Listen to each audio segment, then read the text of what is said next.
தாவீதின் வாழ்க்கை புத்தகத்தின் தமிழாக்கம். தலைப்பு: எங்களுடைய தகுதி தேவனால் உண்டாயிருக்கிறது. 1 சாமுவேல் 17ஆம் அதிகாரம் 38ஆம் வசனம் முதல் 49ஆம் வசனம் வரை. Reprint number 3230. ஆதார வசனம்: தேவன் நம்முடைய பட்சத்தில் இருந்தால் நமக்கு விரோதமாய் இருப்பவன் யார்? ரோமர் 8ஆம் அதிகாரம் 31ஆம் வசனம். விளக்கம்: இஸ்ரேலர்கள் கானானை கைப்பற்றின காலத்தில் கானான் தேசத்தினுடைய முகப்பு பக்கத்தில் உள்ள கடலோர பகுதிகளில் பெரும் பகுதி பெலிஸ்தர்களின் பகுதியாக காணப்பட்டது. மேலும் இவர்களுக்கு அப்பகுதியில் இருந்த உரிமைகளானது இஸ்ரேலர்களால் மதிக்கப்பட்டது. ஏனெனில் தேசமானது கைப்பற்றுவதற்கு முன்னதாக தேசம் சீட்டு போட்டு பகுக்கப்படும் போது கூட பெலிஸ்தர்கள் காணப்பட்ட பகுதியானது இஸ்ரேலர்களுக்கு தேவனால் கொடுக்கப்பட்ட பகுதிகளில் உள்ளடங்கவில்லை. கர்த்தரால் தெரிந்து கொள்ளப்பட்ட ஜனங்கள் அடிக்கடி உண்மையற்று போகையில் அவர்களை சிட்சிப்பதற்காக தம்முடைய கோலென இந்த வல்லமையுள்ள தேசத்தினை, அதாவது பெலிஸ்தியரை அவர் பயன்படுத்தினார் என்பதை நாம் நினைவில் கூறுகின்றோம். ஆகையாலே சிம்சோனின் நாட்களில் பெலிஸ்தியர்கள் இஸ்ரேலரை ஆண்டு கொண்டிருந்தனர். சிம்சோன் இஸ்ரேலின் நுகத்தடியினை மாற்றி போடும் கர்த்தருடைய பிரதிநிதிகளில் ஒருவராக அவரால் பயன்படுத்தப்பட்டார். எனினும் சிம்சோனால் துவங்கப்பட்ட இவ்வேலையானது தீர்க்கதரிசியாகிய சாமுவேலின் நாட்கள் வரையிலும் நிறைவடையவில்லை. 1 சாமுவேல் 14ஆம் அதிகாரம். நம்முடைய இப்பாடமானது இஸ்ரேலினின் எல்லைகள் மீதுள்ள பெலிஸ்தியரின் மற்றொரு படையெடுப்பை காட்டுகின்றது. அப்பொழுது சவுல் ராஜாவாய் இருந்தார். சவுலுக்கு அடுத்த ராஜா தாவீது என்பது வெளியரங்கமாய் அறிக்கை பண்ணப்படவில்லை என்றாலும் தாவீது ஏற்கனவே அப்பொழுது அந்தரங்கத்தில் அபிஷேகிக்கப்பட்டிருந்தார். இஸ்ரேலின் நிலப்பரப்பிற்குள்ளாக ஒரு குறிப்பிட்ட தூரம் அளவிற்கு பெலிஸ்தரின் சேனைகள் படையெடுத்து வந்திருந்தன. 2 சேனைகளுக்கும் இடையில் பள்ளத்தாக்கு ஒன்று காணப்பட்டது. இந்த பள்ளத்தாக்கினுடைய நடுவில் 10 அடி ஆழமுள்ள பள்ளம் ஒன்று மலை அருவினால் பாறைகளில் ஊடே உருவாயிருந்தது. அக்காலங்களில் வழக்கமாய் செய்யப்பட்ட யுத்தங்களுக்கு அவ்விடம் சாதகமான ஒரு இடமாயிருந்தது. தனது எதிரி சேனையினுடைய முன்னிலையில் இரு சேனைகளில் எந்த சேனையும் நதியினை செங்குத்தான கரையினை கடக்க விருப்பம் காண்பிக்கவில்லை. ஏனில் நதியை கடந்து வரும் சேனையானது மிகவும் சாதகமற்ற நிலைக்குள்ளாகும் நிலை காணப்பட்டது. இஸ்ரேலின் ராஜா அவரது சக இஸ்ரேல்களை காட்டிலும் உயரமானவர் என்பதை அறிந்த பெலிஸ்தியர்கள் சவுலுக்கு எதிராக ஓர் ராட்சத பெலிஸ்தனாகிய கோலியாத்தினை நிறுத்தினார்கள். இவர் இன்னும் உயரமானவராகவும் சுமார் 10 அடி உயரம் உள்ளவராகவும் இவரது கவசம், ஈட்டி மற்றும் பட்டயத்தினுடைய எடையை வைத்து பார்க்கையில் பருத்த உடலமைப்பு உள்ளவராகவும் இருந்தார். 2 தேசத்திற்கும் இடையில் அநேக வருட காலங்களாக காணப்பட்ட பிரச்சனைகளானது சாதாரணமான ஒரு யுத்தத்தினை கொண்டு முடிக்கப்படாமல் மாறாக பெலிஸ்திய ராட்சதனுக்கும் இவனுக்கும் எதிராய் பொருத்தமானவனாக கண்டுபிடிக்கப்படும் இஸ்ரேலுக்கும் இடையில் நடக்கும் போரின் மூலமாய் முடித்து வைக்கப்பட வேண்டும் என்பதே விடுவிக்கப்பட்ட சவாலாய் காணப்பட்டது. சந்தேகத்திற்கு இடமின்றி அந்த பொருத்தமான இஸ்ரேலன் ராஜாவாகிய சவுலாகவே இருப்பார். 40 நாட்களாக ஒவ்வொரு நாளின் காலை வேளையிலும் இச்சவாலானது விடப்பட்டது. இஸ்ரேலின் ராஜாவும் சரி, அவரது பிரதான பராக்கிரமசாலிகளும் சரி, தாங்கள் அந்த ராட்சதனை குறித்து அஞ்சுவதாகவும் அவனது சவாலுக்கு பதில் கொடுக்க மாட்டார்கள் என்பதாகவும் வெளிப்படையாகவே ஒப்புக்கொண்டார்கள். இந்த ஒரு கட்டத்தில்தான் சுமார் 21 வயது இளைஞனான தாவீது அவரது தகப்பனால் இஸ்ரேலின் சேனையில் உள்ள அவரது சகோதரர்கள் எப்படி இருக்கிறார்கள் என்பதை பார்க்கவும், வீட்டில் இருந்து அவர்களுக்கு தின்பண்டங்களை எடுத்து செல்லவும், அங்கிருந்து கர்த்தருடைய சேனையினுடைய நிலைமையை குறித்து தகவல் கொண்டு வரவும் வேண்டி அவரது சகோதரத்திற்கு அனுப்பி வைக்கப்பட்டார். தாவீது தேவனுடைய இருதயத்திற்கு ஏற்ற மனுஷன் என்னும் வேத வாக்கிய அறிக்கையின் விஷயத்தில் அவரது பலவீனங்கள் மற்றும் குறைவுகள் சிலவற்றை நாத்திகர்கள் சுட்டிக்காட்டுவதன் மூலம் கர்த்தருடைய ஜனங்கள் ஏளனம் செய்ய வாய்ப்புண்டு. எனினும் இப்பாடத்தில் தேவனால் உயர்வாய் பார்க்கப்பட்ட தாவீதினுடைய குணலட்சணத்தின் அம்சத்தினையும் இன்னுமாக இவ்வம்சத்தினை உடைய யாவரையும் அவர்களிடத்தில் இக்குணம் காணப்படும் மற்றும் வெளிப்படும் அளவுக்கு தக்கதாக எப்பொழுதுமே தேவன் உயர்வாய் பார்ப்பார் என்பதையும் நாம் தெளிவாய் காணலாம். தாவீதினிடத்தில் உயர்வாய் மதிக்கப்பட்ட இப்பண்பு அவரது விசுவாசமாகும். அதே பண்பினை அவர் ஆபிரகாமிடத்திலும் கடந்த காலங்களில் உண்மை உள்ளவர்களாய் காணப்பட்ட அனைவரிடத்திலும் உயர்வாய் மதித்தார். தேவனை பிரியப்படுத்தினார்கள் என்னும் சாட்சியினை பெற்றுக்கொண்ட அனைவரையும் குறித்து விசுவாசத்தினால் அவர்கள் இப்படி செய்தார்கள் என்றும் அது அவர்களுக்கு நீதியாய் எண்ணப்பட்டது என்றும் எழுதப்பட்டுள்ளது. கலாத்தியர் 3:6 தேவனிடத்தில் தாவீதிற்கு பெரும் விசுவாசம் காணப்பட்டது. சேனைகள் காணப்பட்ட இடத்திற்கு அவர் வந்தபோது இஸ்ரேலர்களுக்கும் இஸ்ரேலின் தேவனுக்கு எதிராக பெலிஸ்தியன் 40 நாட்களாக தன்னை குறித்து பெருமையாக பேசிக்கொண்டு இருப்பதையும் சவாலை ஏற்கும் அளவுக்கு தேசத்தில் ஒருவர் கூட தேவனிடத்தில் போதுமான விசுவாசத்தினை பெற்றிருக்கவில்லை என்பதையும் தாவீது அறிந்து ஆச்சரியத்துக்குள்ளானார். தான் அச்சவாலை ஏற்பதாகவும் தான் அனுப்பிவிக்கப்படத்தக்க தன்னை ராஜாவினிடத்திற்கு அழைத்து கொண்டு போவதற்கு உடனே கேட்டுக்கொண்டார். தாவீதை குறித்து ராஜாவினிடத்தில் தகவல் தெரிவிக்கப்படுகையில் அவர்கள் அவரை பராக்கிரமசாலி என்று தெரிவித்தனர். எனினும் சவுல் அவரை கண்டபோதோ அவர் ஒரு இளைஞன் என்னும் ராட்சதனுக்கு சரீர தோற்றத்தில் பொருத்தமானவர் அல்ல என்றும் உணர்ந்து கொண்டார். எனினும் முன்வந்த ஒரே வீரன் தாவீதாகவே இருந்தார். மேலும் பெருமை பாராட்டி கொண்டிருக்கும் அந்நியனிடமிருந்து இஸ்ரேலை விடுவிப்பதற்காக கர்த்தருடைய கரங்களின் கருவியாக காணப்பட்டு தான் வெற்றி அடைவார் என்பதிலும் தாவீது முழுமையாக நம்பிக்கை உள்ளவராக இருந்தார். சவுல் இறுதியில் சம்மதம் தெரிவித்தார். இஸ்ரேலின் வீரனுக்காய் தன் சொந்த சர்வாயுதங்களை கொடுத்து உதவுவதாக தெரிவித்தார். ஆகையால் இத்தகைய போர் ஆடைகளுக்கு தாவீது பரிச்சயமற்றிருந்தபடியால் அவைகளை தரித்து கொண்ட பொழுது அவரால் அவற்றுடன் இயல்பாக இருக்க முடியவில்லை. நன்மைக்கேதுவாயும் அதே சமயம் அசௌகரியம் உணராத நிலைமையிலும் அத்தகைய போர் ஆயுதங்களையும் ஆடைகளையும் எப்படி பயன்படுத்துவது என்பதை கற்றுக்கொள்வதற்கு கொஞ்ச காலம் எடுத்துக்கொள்ளும். மேய்ப்பனுக்குரிய தனது வழக்கமான ஆடையில் மேய்ப்பனின் தடியும் கவனுடனும் தான் கடந்து வந்த நதிக்கரையில் தான் தெரிந்தெடுத்த கூழாங்கற்களையும் வைத்திருந்த அடைப்பு பையுடன் அல்லது தோல் பையுடன் மாத்திரமே போக தாவீது முடிவெடுத்தார். தடியுடன் தன்னோடு யுத்தம் பண்ணத்தக்கதாக சிவந்த மேனியுள்ள இளைஞன் தன்னிடத்துக்கு வருவதை கோலியாத் பார்த்த பொழுது அவரால் அவரது கண்ணையே நம்ப முடியவில்லை. அநேகமாக கோலியாத் கவனை கவனிக்கவில்லை போலும். கோலியாத் கோபமடைந்தார். பராக்கிரமசாலியான வல்லவனான பலசாலியான நன்கு ஆயுதம் தரித்துள்ளதான கோலியாத் தடியினால் அடிக்கப்படும் நாயாக எண்ணப்பட்டுள்ளாரா என்று கோலியாத் வினாவினார். தனது தேவர்களை கொண்டு தாவீதை சபித்துவிட்டு சீக்கிரமாய் தாவீதை தீர்த்து கட்டி அவரது மாமிசத்தை ஆகாயத்து பறவைகளுக்கு கொடுக்க போவதாக கூறினார். தாவீதின் பதிலானது அவர் சூழ்நிலையினை முழுமையாய் புரிந்திருந்தார் என்பதையும் தெளிவாய் சுட்டிக்காட்டுகின்றது. தனது எதிராளி பட்டயத்தோடும் ஈட்டியோடும் காணப்படுகின்றார் என்பதை தாவீது அறிந்திருந்தார். ஆனாலும் தேவன் அருளும் பலத்தின் வலிமையினால் அவர் போரை அணுகினார்.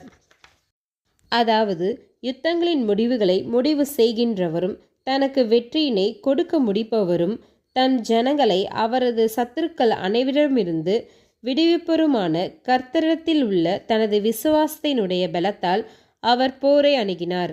பிரச்சனை 2 சேனைகளுக்கு இடையில் இல்லை என்றும் 2 மனுஷர்களுக்கு இடையில் இல்லை என்றும் இஸ்ரேலின் தேவன் மற்றும் பெலிஸ்தரின் பொய் தேவர்கள் இடையிலே யுத்தம் உள்ளது என்றும் உண்மையினை தாவீது கவனித்தார் மற்றும் இதை நன்கு புரிந்து கொண்டார். இந்த சம்பவத்திற்கு முன்புள்ள 20 வருட காலங்களாக சந்தேகத்திற்கு இடமின்றி தேவனிடத்தில் உள்ள விசுவாசமானது இஸ்ரேலர்கள் மத்தியில் அதிகரித்து கொண்டு வந்தது.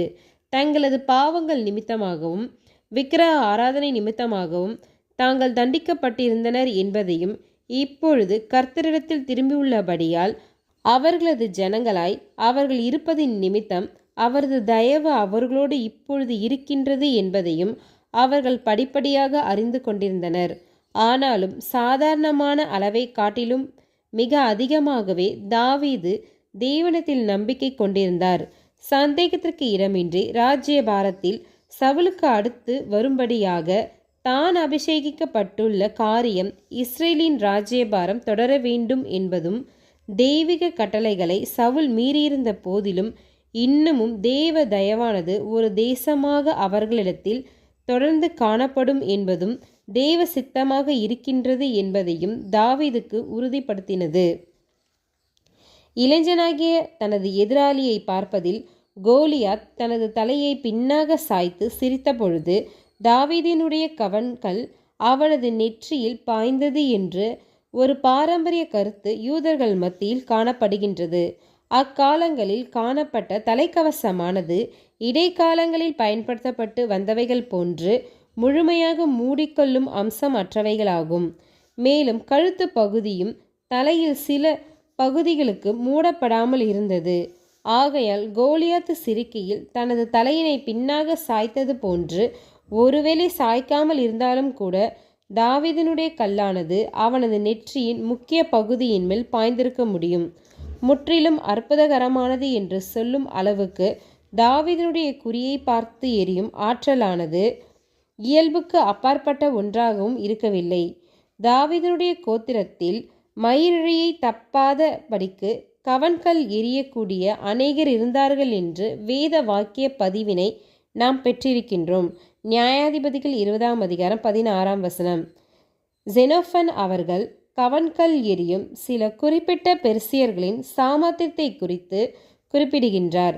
சாதாரணமான கயிறுகள் அல்லது மாலைகளை கொண்டு தொலைவிலிருந்து கல்லெறிய முடிபவர்களாகவும், தங்களது சத்துருக்களினுடைய முகத்தில் மாத்திரமல்லாமல் முகத்தில் தாங்கள் விரும்பும் எப்பகுதியினை நோக்கியும் கல்லெறிய முடிபவர்களாகவும் காணப்படும் மிகவும் கைதேர்ந்த கவன்கல் எறியபவர்களை குறித்து லிவி அவர்கள் தெரிவித்துள்ளார்.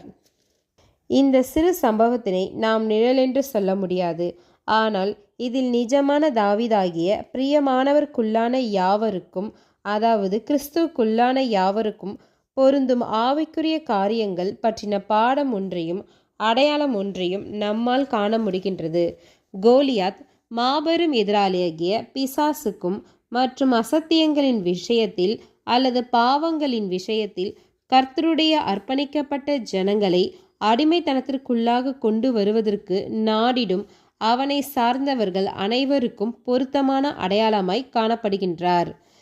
தேவனுக்கும் சத்தியத்திற்கும் மற்றும் நீதியை விரும்புகிறவர்களுக்கும் நமது கர்த்தராம் இயேசுவாகிய நிஜமான தாவீது வீரனாவதற்கு முன்பு வரையிலும் இவ்வுலகத்தின் அதிபதியாகிய சாத்தான் தனது ஆதிக்கத்தை எதிர்க்க விரும்பின அல்லது எதிர்க்க முடிந்த நிலைமையில் யாரையும் கண்டதில்லை. தனது ஜனங்களாகிய இஸ்ரேலரை இரட்சிக்கத்தக்கதாக தாவீது தன் ஜீவனை பணயம் வைத்தது போன்று நமது கர்த்தர் இயேசு நிஜமான இஸ்ரேலின் இரட்சிப்பிற்காய் தமது ஜீவனை பணயம் வைத்தது மாத்திரமல்லாமல் அதை பலியும் செலுத்தினார். அபிஷேகிக்கப்பட்ட பிற்பாடு தாவீது சிங்கத்தை எதிர்கொண்டது போன்று இயேசுவும் யோர்தானில் பரிசுத்த ஆவியினால் அபிஷேகிக்கப்பட்ட பிற்பாடு ஆவியினால் வனாந்தரத்திற்குள்ளாக வழிநடத்தப்பட்டு எதிராளியானவுடன் மாபெரும் போராட்டத்தினை எதிர்கொண்டவரானார். எழுதப்பட்டிருக்கிறது என்னும் வார்த்தைகளை பயன்படுத்தி சாத்தானுடைய ஒவ்வொரு யோசனைகளை வீழ்த்தும் விதமாக பதிலளித்து தேவ வசனத்தை கொண்டு கர்த்தர் சாத்தானை ஜெயங்கொண்டார். மரணத்துக்கு அதிகாராகிய பிசாசானவனை தமது மரணத்தினாலே அழிக்கும்படிக்கு, மரண அடிமைத்தனத்தை அழிக்கும்படிக்கும், இறுதியில் தேவனுடைய ஜனங்கள் யாவரையும் விடுவிக்கும்படிக்கும் கிறிஸ்து வெளிப்பட்டார் என்று அப்போஸ்தலன் விவரிக்கின்றார். எபிரேயர் 2 தாவீதினுடைய வெற்றியானது சில விதங்களில் கர்த்தருடைய ஜனங்கள் அனைவரும் ஈடுபட வேண்டிய யுத்தங்களை சித்தரிக்கின்றதாய் இருக்கின்றது. கோலியாத் மற்றும் இவரை ஆதரிக்கும் சேனைகள் நம்மையும் கர்த்தருடைய ஜனங்கள் அனைவரையும் எதிர்த்து அறக்கூவலிட்டு கொண்டிருக்கும். தேவனுக்கு எதிரான சத்துருக்களை, சத்தியம் மற்றும் நீதிக்கு எதிரான பல்வேறு சத்துருக்களை நம் மனங்களை நன்கு படம் பிடித்து காட்டுகின்றது. 1. அவநம்பிக்கை என்னும் மாபெரும் ராட்சதனால் இன்று சந்தேகம் மற்றும் நாத்திகம் ஆகிய சேனைகளானது வழிநடத்தப்படுகின்றது. இந்த ராட்சதனின் பருமன், போர் ஆயுதங்கள், பட்டயம் மற்றும் ஈட்டியானது கிறிஸ்துவின் சரீரமாகிய தாவீது வகுப்பாரை தவிர்த்துள்ள பெயரளவிலான கிறிஸ்துவ மண்டலத்தில் சேனையாக காணப்படுகின்றது. இந்த ராட்சதன் பரிமாண கொள்கை ஆவான் மற்றும் இவனது ஆயுததாரி வேதாகமத்தின் உயர் விமர்சகர்கள் ஆவார்கள். இஸ்ரேலின் தேவனுடைய வாக்கு தத்தங்களும் இவர்களை பற்றின பதிவுகளும் இகழப்படுகின்றது. மேலும் இவ்வாக்கு தத்தங்களுக்கு ஆதரவாய் நிற்கும் தாவீது வகுப்பார் அவமதிப்போடு நடத்தப்படுகின்றனர். மேலும் சத்தியம் என்னும் நதியினின்று எடுக்கப்பட்டுள்ள இவர்களது கூழாங்கல்லானது அசட்டை பண்ணப்படுகின்றது. ஆனால் தவறான பெயரில் அழைக்கப்படுகின்ற அறிவியலானது இன்று தற்பெருமை அடித்து கொண்டு இருக்கின்ற போதிலும் அதனை எதிர்க்க வேண்டும் என்ற எண்ணத்தினை எவருமே பெற்றிராத அளவுக்கு அது மாபெரும் தாக்கத்தினை அதனை சுற்றி ஏற்படுத்தியிருக்கின்றது போதிலும் அதற்கு இறுதி முடிவு உண்டு. அது கர்த்தருடைய அபிஷேகிக்கப்பட்டவராகிய தாவீதிற்கு முன்பு பிரியமானவருக்கு முன்பு விழுந்து போம். இறுதியில் அறிவியல் அதன் உண்மைகள் என்னும் பட்டயத்தின் மூலம் புதிய யுகத்தினுடைய விடியலில் அதன் அழிவினை நிறைவேற்றிடும். அதே வேளையில் அசத்தியத்தின் சேனைகள் அனைத்தும் ஓடிப்போம். மேலும் கிறிஸ்துவினுடைய தெரிந்தெடுக்கப்பட்ட சபையினை தவிர்த்துள்ள தேவனுடைய ஜனங்களில் உள்ள அநேகர் இந்த இரட்சண்யத்தினால் ஆசிர்வதிக்கப்படுவார்கள். 2. கோலியாத் உலகப்பற்றும் என்னும் சேனையினால் ஆதரிக்கப்படும் பெருமையினையும் அடையாளப்படுத்தலாம். புது சிருஷ்டிகளுக்குரிய கடுமையான சோதனைகளில் ஒன்று பெருமையினுடைய தலைமையின் கீழுள்ள உலக பற்றினுடைய ஆவினை மேற்கொள்வதாகும். உலக பிரகாரமாக பெருமையானது தேவனிடத்தில் உள்ள விசுவாசத்திற்கும் அவருக்கு கீழ்ப்படியும் காரியத்திற்கும் எதிர்த்து அறக்கூவலிடுகிறது. மேலும் தைரியம் உள்ளவர்களாகவும் கர்த்தரிடத்தில் முழு நம்பிக்கை உள்ளவர்களாகவும் காணப்படுவர்களால் மாத்திரமே இந்த ராட்சதனை ஜெயம் கொள்ள முடியும். அதுவும் வெற்றி முழுமையானதாக காணப்பட வேண்டும் என்பதும் நம்மை அழித்து போடத்தக்கதாக பெருமையானது மறுபடியும் எழும்ப முடியாத அளவுக்கு அது முழுமையாக அசட்டை பண்ணப்பட்டு கொல்லப்பட வேண்டும் என்பதும் கூட அவசியமானதாக காணப்படுகின்றது. இது ஒரு தனிப்பட்ட யுத்தமாகும். மேலும் இந்த ராட்சதனுக்கு எதிரான ஒரே சரியான போர்க்கருவி நதியிலிருந்து எடுக்கப்பட்ட கூழாங்கல்லே ஆகும். அது தேவனுடைய பார்வையில் எது பிரியமானதாகவும் அங்கீகரிக்கப்படத்தக்கதாகவும் காணப்படுகின்றது என்பதை நமக்கு காண்பித்து தருகின்றதும், இன்னுமாக தன்னைத்தான் உயர்த்துகிறவன் தாழ்த்தப்படுவான் மற்றும் தன்னைத்தான் தாழ்த்துகிறவன் உயர்த்தப்படுவான் என்று நமக்கு உறுதி அளிக்கின்றதுமான கர்த்தருடைய செய்தியாய் இருக்கின்றது. கவிஞன் விவரித்து உள்ளது போன்று, எங்கு தற்பெருமை முற்று பெறுகின்றதோ அங்கேதானே பெருந்தன்மை உதயமாகின்றது. 3. தேவனுடைய ஜனங்களுக்கு அறக்கூவலிடும் இன்னொரு ராட்சதன் பயம் மற்றும் அவநம்பிக்கையாகும். கடந்த கால அனுபவங்கள் மூலமாக கர்த்தரை அறிந்து கொள்வதற்கு கற்றுக்கொண்டவர்களுக்கும் இன்னுமாக அவருடைய தடயங்களை பார்க்க முடியாமல் இருக்கையில் அவரை விசுவாசிப்பதற்கு கற்றுக்கொண்டவர்களுமானவர்களை தவிர்த்து மற்றவர்கள் மீது பயத்தினுடைய தாக்கமானது பலமாயும் பயங்கரமாயும் திணிக்கப்பட்ட சுமையாகவும் காணப்படுகின்றது. பயம் மற்றும் அவநம்பிக்கை என்னும் ராட்சதன் எழுதப்பட்டிருக்கிறது என்ற நதியின் கூழாங்கல்லினால் எதிர்கொள்ளப்பட வேண்டும். எதிராளியானவன் கொன்று போடுவதற்கும் அவன் ஆளுகை நின்று நம்மை விடுதலை பண்ணுவதற்கு ஏதுவான அத்தகைய ஒரு ஆற்றலுடன் வாக்குத்தத்தத்தின் வார்த்தைகளை விசுவாசம் என்னும் கவனானது எரிய வேண்டும். 4. கர்த்தருடைய ஜனங்களை தாக்கிடும் மற்றொரு ராட்சதன், அதுவும் தற்காலத்தில் தாவீது வகுப்பாராகிய கிறிஸ்துவனுடைய சரீரத்தினால் மாத்திரமே ஜெயம் கொள்ள முடிகிறதுமான ராட்சதன், சபை பிரிவுணர்ச்சியின் செல்வாக்கின் ராட்சதன் ஆவான். இந்த மகா ராட்சதன் எவ்வளவு பலமுள்ளவனாய் இருக்கின்றான், எவ்வளவு பிரம்மாண்டமாய் இருக்கின்றான், எந்த அளவுக்கு நன்கு ஆயுதம் தரித்தவனாய் இருக்கின்றான், எவ்வளவு செல்வாக்கு உடையவனாய் இருக்கின்றான். கர்த்தருடைய உண்மையான ஜனங்கள் தங்கள் வாழ்நாட்கள் முழுவதும் அடிமைத்தனத்திற்கு உள்ளாக அடிமைப்பட்டு காணப்படத்தக்கதாகவும் கிறிஸ்து உண்டாக்கிய சுயாதீன நிலைமையினை அடைய தவறிப்போகத்தக்கதாகவும் அவர்களை மிரட்டும் விதத்தில் இந்த ராட்சதனின் வல்லமைகளானது பெருமளவில் செயல்படுத்தப்பட்டு வருகின்றது. அகந்தையான சத்தத்தோடும் முழுமையாய் ஆயுதம் தரித்தவனாகவும் உலக வல்லமை மற்றும் செல்வாக்குகள் மற்றும் எதிர்ப்பு நடவடிக்கை செய்வதற்குரிய வாய்ப்புகள் ஆகியவற்றைகளை பெற்றவனாகவும் பெரிய அளவிலும் பலமான விதத்திலும் அமைப்பினை பெற்றவனாகவும் காணப்படும் இந்த ராட்சதனை எதிர்கொள்வதற்கும் நன்றாய் எதிர்ப்பதற்கும் மற்றும் இவனை ஜெயம் கொள்வதற்கும் மகா கிருபை வேண்டியதாயிருக்கும். அதாவது சிறு மந்தையின் ஜெயம் கொள்பவர்களில் கிறிஸ்துவின் சரீரத்தில் தாவீது வகுப்பாரில் பிரியமானவரின் மாத்திரமே காணப்படும் அத்தகைய ஒரு கிருபை வேண்டியதாயிருக்கும். இப்படிப்பட்ட வேத வசனத்தினால் மாத்திரம் ஆயுதம் தரிப்பிக்கப்பட்டு அவரது கோலின் மீதும் தடியின் மீதும் விசுவாசம் வைத்து காணப்பட்டாலே நாம் தைரியம் உள்ளவர்களாகிட முடியும்.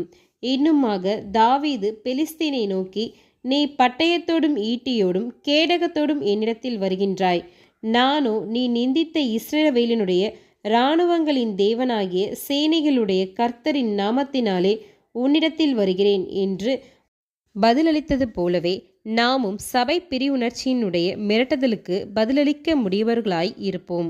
1 சாமுவேல் 17 அதிகாரம் 45 தாவீதினுடைய சாந்தம் மற்றும் மனத்தாழ்மையினை நாம் அனைவரும் நினைவில் கொள்வோமாக.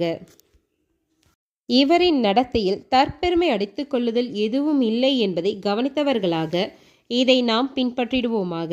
இவரை போன்று நமது நம்பிக்கையும் நம்மிடத்தில் இல்லாமல் கர்த்தரிடத்தில் காணப்படுவதாக. கோலியாத்தோடே யுத்தம் பண்ணி அந்த கீத்தினை விழ பண்ணினாரே, இப்படி பயங்கரமானதொரு தாக்குதலை பண்ண தாவீதுக்கு யார் கற்றுக் கொடுத்தார்கள்? அவ்விளைஞன் பட்டயத்தையும் எடுக்கவில்லை, ஈட்டியையும் எடுக்கவில்லை, நதி அண்டையிலிருந்தே கூழாங்கல் ஒன்றையே எடுத்துக்கொண்டாரே. இஸ்ரேலின் தேவனும் ராஜாவும் மாணவரே இவரை யுத்தத்திற்கு அனுப்பி வைத்தாரே. தேவனே இவர் கவன் எறிய பலப்படுத்தினாரே. தேவனே சரியாய் குறிப்பார்த்திடும் திறமையை கொடுத்தாரே. வலுக்குறைந்த பரிசுத்தவான்களே, உங்கள் பலமும் இப்படி இருக்குமே, ஏனெனில் இளைஞனான தாவீதின் தேவனே உங்கள் தேவனாயும் இருக்கின்றாரே.